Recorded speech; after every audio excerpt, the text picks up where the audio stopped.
Well, today we want to look back at the history of mineral supplementation.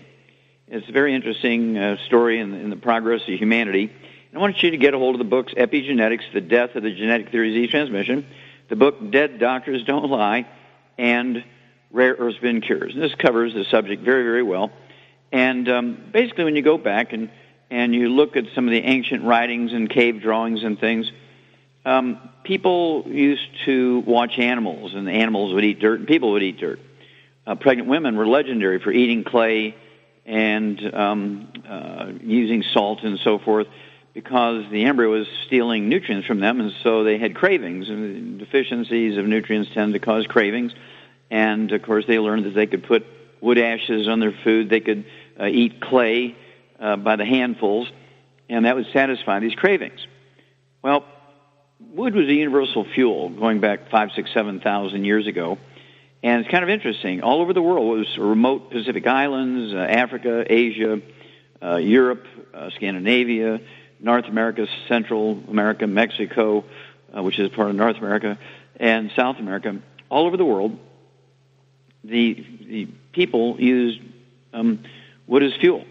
Well, what most people don't understand, somewhere along the line, everybody learned to throw the wood ashes into the gardens as kind of a fertilizer, and it would drive growth. You'd get a 25-pound pumpkin instead of a 5-pound pumpkin, and they would get, 3-pound tomatoes instead of 6-ounce potatoes and that sort of thing. But what they didn't realize was that the plants were sucking up the minerals in the wood ashes. Now, wood ashes are not really ashes. They're 95 to 98% minerals, and the 2 to 5% of the powder we call wood ashes. The thing that makes them gray or black is the carbon that didn't burn. And the plants would suck up these minerals, and people would eat these plants, and they didn't realize it, but they're getting minerals in that fashion. This was at all stages. Now, rich people, kings and pharaohs, would give grave robbers bags of gold and silver. It would amount to maybe in today's prices millions of dollars to bring them mummies.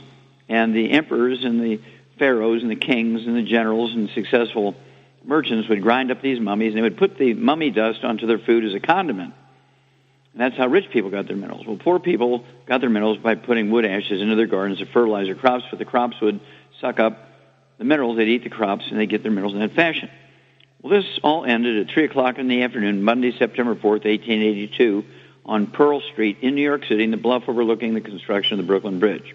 The next day, the story was in every newspaper in the world, because we had the telegraph then, and it's one of the greatest scientific achievements ever. Okay, and here we go. 3 o'clock in the afternoon, Monday, September 4th, 1882, on Pearl Street, New York City, in the bluff overlooking the construction of the Brooklyn Bridge, Thomas Edison pulled the switch on the first commercial electric generating plant. Within 10 years, every municipality, every town, every city in the industrialized world converted from wood as a fuel to electricity. When you fuel your home with electricity, or your factory with electricity, there's no more wood ashes left over. And what did people replace those traditional sources of mineral supplements, the wood ashes? What did they replace it with? Nothing, because they didn't know they were getting minerals that way. And it was the beginning of a downward spiral thereafter.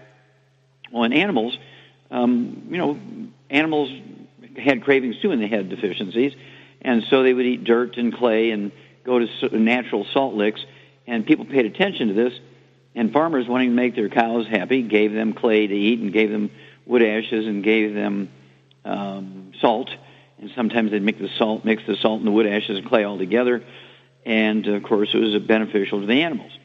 Well, again, I want you to get a hold of the books Epigenetics, The Death of the Genetic Theory of Disease Transmission, the book Dead Doctors Don't Lie, and the book Rare Earths Binge Cures. And you're going to see the details of the history of mineral supplementation and how mineral deficiencies can cause as many as, 600 or more diseases. We need 60 essential minerals. Plants only need 3. We need 60. And plants will take up any mineral, for instance, out of the soil that's soluble in water. And even though they only need 3 to give good seeds for the next generation and give free good growth rate and yields, they will suck up anything we give them if they're soluble. And so people got a lot of minerals that way. And, of course, it's sort of spotty. In some areas, there'd be only 3 minerals, and plants were happy, but the people didn't do very well. Animals didn't do very well. In some places, there were 25 minerals. People did better. Animals did better. But the places that had 40 to 60 minerals, people lived a long time. Animals lived a long time. They had less disease, healthy kids, and people really didn't pay much attention to that because in the 1800s, doctors began to understand the concept of messages being passed on. They didn't have the word genetics or anything, but they knew that parents were passing on messages to the babies, and they thought there were good messages and bad messages, and it didn't matter what animals or people ate. Well, it turns out that what we eat and what we don't eat mean everything. That's called epigenetics.